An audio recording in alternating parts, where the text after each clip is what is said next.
शाश्वतधरा श्री संवेद शिखर जी की वरदानी छाओं में 18 अप्रैल को मुनिश्री प्रमाण सागर जी महाराज ने पहली बार जैनेश्वरी दीक्षा प्रदान की। गुणायतन मंदिर में रचे इस इतिहास के साक्षी जैन समाज के भामाशाह श्री अशोक पाटनी जी और उनकी धर्मपत्नी श्रीमती सुशीला पाटनी जी भी बनी।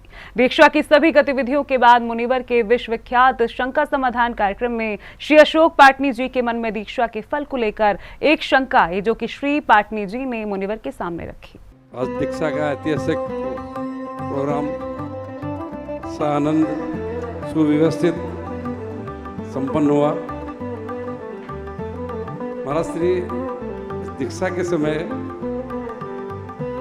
हम श्रावकों को क्या भावना भानी चाहिए और उस भावना का क्या फल मिलता है।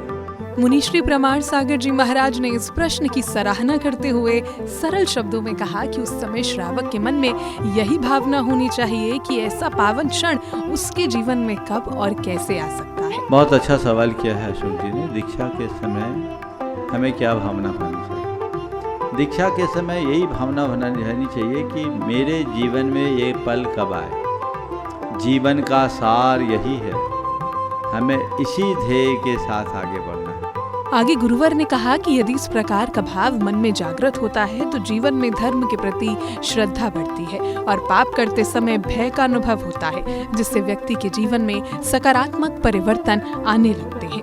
अगर ऐसा मनोभाव हमारे अंदर आता है तो उससे हमारे जीवन में 4 बातें बढ़ती हैं। पहली बात, धर्म के प्रति श्रद्धा बढ़ती है। दूसरी बात, हमारे अंदर की आसक्ति घटती है।